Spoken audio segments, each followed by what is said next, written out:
Question 1 asks you to analyze the link between the 2026 trade deal and India's energy policy.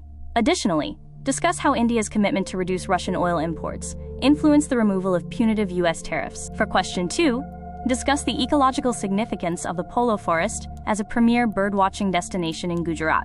Also, identify the specific geographical features that make it a sustainable habitat for both resident and migratory. Question 3 requires you to justify the statement that the people of the Indus Valley Civilization, or IVC, were art lovers. In question 4, explain the nature and scope of writ jurisdiction in the Indian judicial system for protecting fundamental rights. Then, distinguish between the powers of the Supreme Court and High Court in this regard.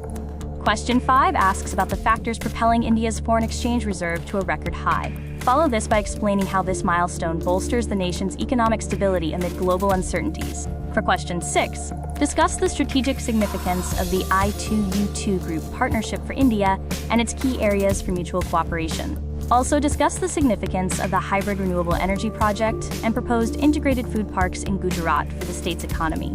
Question 7 first asks what Tolkappiyam is. Then, you need to describe its significance for reconstructing the socio-cultural and geographical landscape of ancient South India.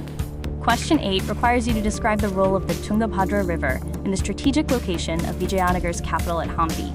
Also include its irrigation systems, natural defenses, and architectural marvels built along its banks. In question 9, examine the social, cultural, and economic landscape of the Kolam tribe in India.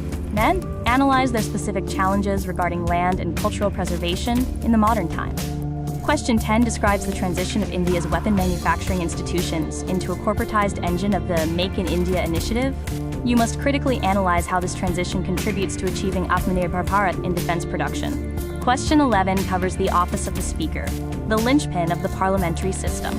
Discuss the constitutional provisions, powers, and functions. Critically examine issues affecting credibility and impartiality. And finally, reevaluate the office in the Indian parliamentary system. For question 12, analyze the primary factors causing Indian cities to warm faster than rural areas. State the socio-economic consequences on employment and food security by 2030 to 2040. Then, evaluate the urban heat mitigation.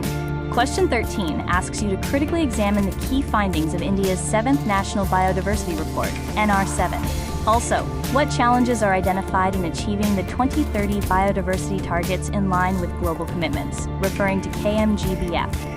Question 14 uses the statement about the Indian Constitution being federal in form but unitary in spirit. Discuss exceptional circumstances where Parliament can legislate on the state list. Then, analyze how these provisions impact state autonomy and federalism in India.